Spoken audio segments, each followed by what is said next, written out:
Hello everyone, my name is Sue Vang, and today I will be presenting on the Georgia Division of Family and Children's Services, also known as DFCS. I chose this agency because it plays one of the most important roles in Georgia's administrative structure.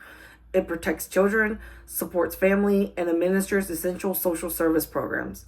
In this presentation, I'll walk through DFCS's mission, authority, history, rulemaking process, investigations, appeals, current challenges, and why I personally selected DFCS for this project and from the beginning of this class. The agency's mission. The mission of DFCS is to strengthen Georgia families by protecting children and promoting self-sufficiency. DFCS oversees children protective services, foster care, adoption, SNAP, TANF, Medicaid eligibility, and child support enforcement. These programs support over 1.6 million Georgians annually, making DFCS one of the most impactful administrative agencies in our state. Everything DFCS does connects back to promoting safety, stability, and long-term well-being for families. The Enabling Act and authorities. DFCS operates under the Georgia Department of Human Services Act and is guided by the OCGA Title 49. Its work is also shaped by federal laws like the Social Security Act, CAPTA, Medicaid regulations, and the Title 4E foster care guidelines. DFCS has a dual role. It creates and enforces regulations such as foster home licensing, while also providing direct services like CPS investigations and benefit administration. This combination gives DFCS broad authority to make decisions affecting child safety, family stability, and public assistance. The rulemaking and discretion. DFCS follows the Georgia Administrative Procedure Act, when issuing new rules. However, its most powerful tool is administrative discretion. Caseworkers must assess child safety, determine whether removal is needed, and work on abuse claims and decide whether families qualify for benefits or not.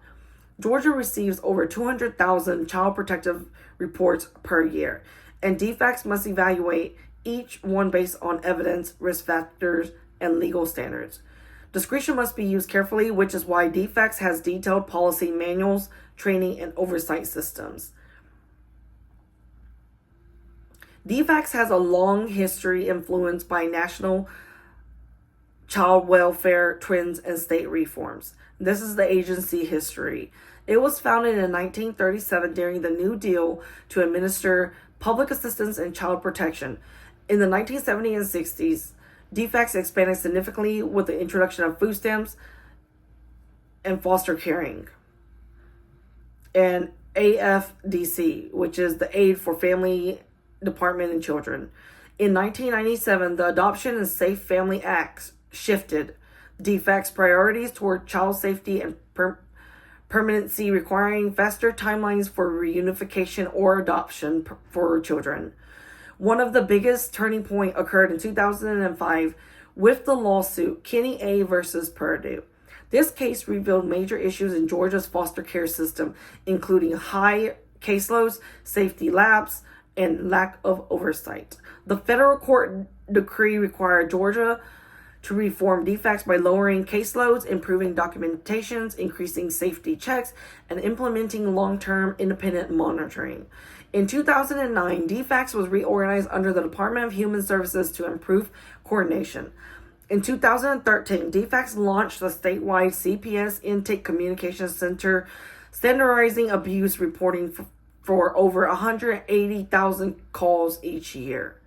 Recent years have focused on transparency, foster care reform, and modernization of CPS procedures.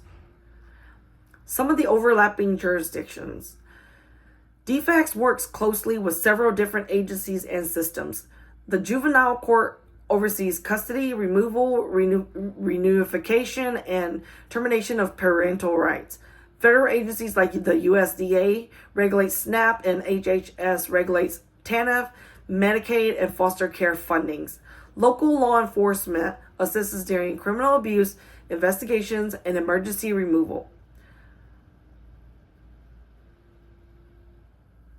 This overlapping jurisdiction creates checks and balances and ensures that DFCS decisions are reviewed by multiple systems so nothing is being missed.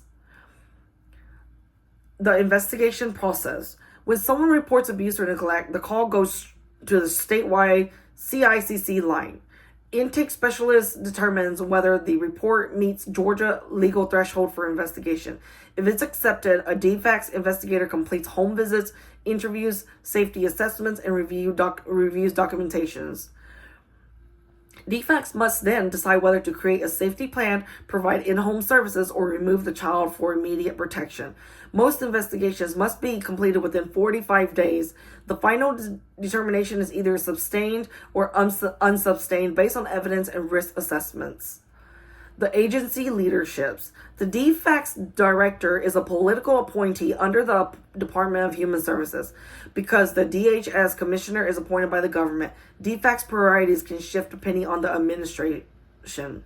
However, the majority of DFCS workforce consists of career civil servants such as investigators, supervisors, case managers, and eligibility specialists. Their expertise continually help maintain stability in the agency even during policy or leadership changes. Claims and appeals process. The DFCS administers SNAP, TANF, and Medicaid through the Georgia Gateway system. If a person disagrees with a benefit decision, they may file an appeal with the Office of State Administrative Hearing. An administrative law judge reviews evidence and issues a written ruling. If that person still disagrees, they can request judicial review in Superior Court. This appeals process ensures due process and prevents DFCS from making arbitrary or unfair benefit decisions for each and every one. The agencies in the news. DFCS is often in the news because child welfare is a highly sensitive topic. Common headlines involve caseworker shortage, high caseloads, and foster home shortages. Some investigations reveal children staying in offices or hotels due to lack of placement and homes to go into. Legislators frequently question agency decisions when child fatalities or serious abuse cases occur. These issues highlight how difficult and complex DFCS responsibilities are. And some of the current DFCS challenges that's happening now is today, DFCS faces several major challenges. Many young people out of foster care without stable housing or resources. High caseworkers turnover leads to burnout, delays, and inconsistent case management. And there is a shortage of mental health placement for high needs children.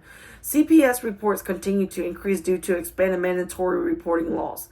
These ongoing challenges demonstrate the need for continued reform and investment in child welfare.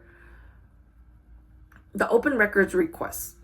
The open records request in Georgia allows the public to request access to the DFCS records. DFCS must respond within 3 business days, but many child-specific records are confidential to protect the minors. Information may be redacted or withheld based on privacy laws. The ORA, which is Open Records Request, process helps maintain transparency and ensures DFCS remains accountable to the public while still protecting sensitive information. And why I chose this agency. I chose DFCS because children are the foundation of our future, and protecting them is one of the most important responsibilities in our society, especially as adults now. Many families struggle with financial, emotional, or safety challenges, and DFCS is often the first place they turn to for support. Even though agencies face challenges, it continues to grow, reform, and improve its services.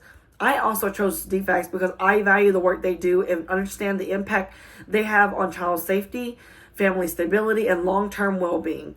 While I hope I never need their service personally, I appreciate their essential roles in our community. Thank you so much, and I hope you have a great winter break.